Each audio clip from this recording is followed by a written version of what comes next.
can see folks being taken away in wheelchairs. And on the live feed, this is, listen please.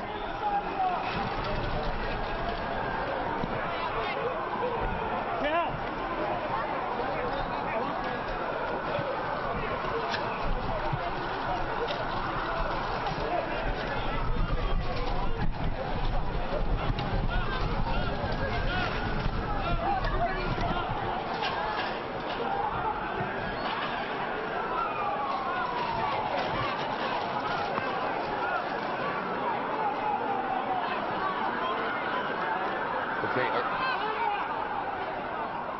Just a few minutes ago, we were showing you pictures that I told you were new video in. This is not new video. Well, yes, it is, because live pictures do not cut like that. This is new video that's just come in, and let's just listen.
In case you're just joining us, at 21 minutes past 3 o'clock in Boston, there has been at least one, and witnesses report 2 explosions near the finish line of the Boston Marathon, and I have new information for you. I mean, people have been blown apart. They're dead. I mean, there's where the window is, the windows are all blown out, and there's probably about 3 for sure that are dead, at least.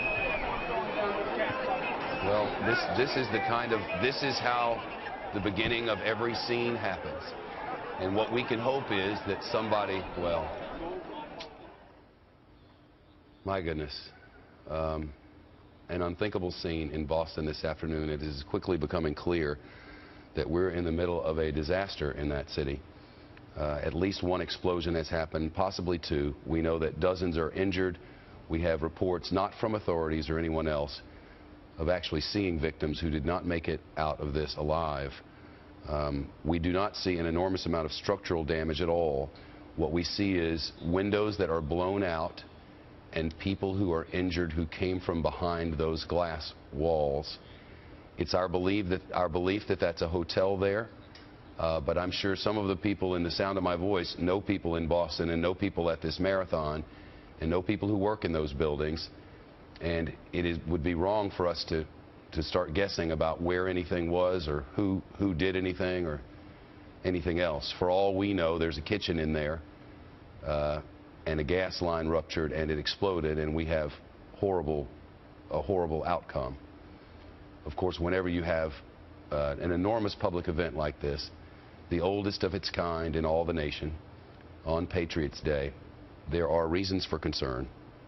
And because we don't know whether those reasons are based in any sort of fact at this moment, I'm going to read for you the latest that we have from the scene. And quoting from the Associated Press, 2 explosions shattered the euphoria of the Boston Marathon finish line today, sending authorities out on the course to try to carry off the injured, while the stragglers in the 26.2-mile trek from Hopkinton were rerouted away from the smoking site of the blast. Competitors and race organizers were crying as they fled in chaos. Bloody spectators were being carried to the medical tent that had been set up to care for fatigued runners. Quoting here, "There are a lot of people down," one man said, whose bib number 17528 identified him as a man from North Carolina. He was not injured, but marathon workers were carrying one woman who did not appear to be a runner. She was bleeding. About 3 hours after the winners crossed the line, there was a loud explosion on the north side of Boylston Street, just before the photo bridge that marks the finish line of this marathon. Then another thunderous explosion could be heard a few seconds later. Runner Laura McLean of Toronto said that she heard 2 explosions outside the medical tent. Quoting, "There are people who are really, really bloody," McLean said. They were pulling them into the medical tent. Quote, "I was expecting my husband any minute," she said. "I don't know what this building is. It just blew. A big bomb, a loud boom, and then glass everywhere. Something hit my head. I don't know what it was. I ducked." That's what we have, and these are the pictures as they are coming into us from My Fox 25 in Boston. Our local anchors and reporters are on scene. Let's listen in. He knows what he's doing. He was the head of Boston EMS, and then he went to go work under the Obama administration. And he said, "I wouldn't miss this for the world." He was here. He loves the Boston Marathon, and you know that he's sort of helping with a triage. And you know that he's on the scene, and he's making sure that people are getting the help they need. Absolutely. My heart just breaks for anybody who's hurt or if this has happened to them. It's just devastating.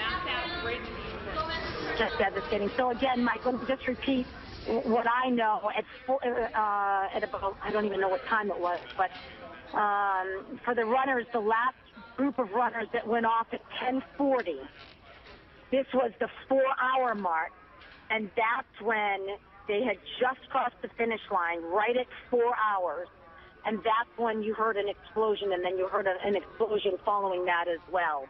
And there was a big plume of smoke. I didn't see any residual or any smoke I'm sorry. I didn't see any of that with the second explosion, but with the first one, it was definitely significant, and it was on the side of a building. Guys, daughter Isabella, is that where the Jumbotron was? The woman whom you're hearing speak now is a reporter for our station in Boston who was there when this happened. Let's listen. I'm saying that just for context and wondering if maybe that's where it was. But right where the Jumbotron was, where all the few people who were there, they could look up at it. That's where the explosion was, on the side of that building. Wow, so that's right there on that left side. Again, Maria pointing out that you have the Boston Public Library on the right side. The explosions, according to Maria, appeared to have happened on the left-hand side there. If you're going down Boylston into like towards the Commons. Traveling the way the runners were traveling. It was on their left. Exactly. And it was crowded. I mean, tell us how crowded it was. You were there cheering on your husband. It was packed. I mean, they were coming through. It was packed, Mike. I tell you, there were a lot of people coming through the finish line at that moment. So, and all the people are there. They're 10 deep on the sidelines waiting for their loved one to come in. So you have all of those people who were right there. Now, again, it looked like the explosion happened halfway up the building, so it doesn't look like it happened on the ground floor. This is all I can tell you about my recollection by turning around. And, that's the building. Stuff is falling from the building. I don't know, who it hit or how it hit. The building was still standing, but there was a definite explosion. I did send you guys a picture. I'm hoping that it comes through. Interesting. So, Maria, again, just to make this point, since you were right there, you're saying from what you could see, it didn't seem like the explosion happened on the ground, but actually happened in the building? Exactly, Mike. In the middle of a building. I was right there. I turned around, and you saw the plume of smoke in the middle of the building. You heard the explosion. It forced you to just jerk your head and turn around.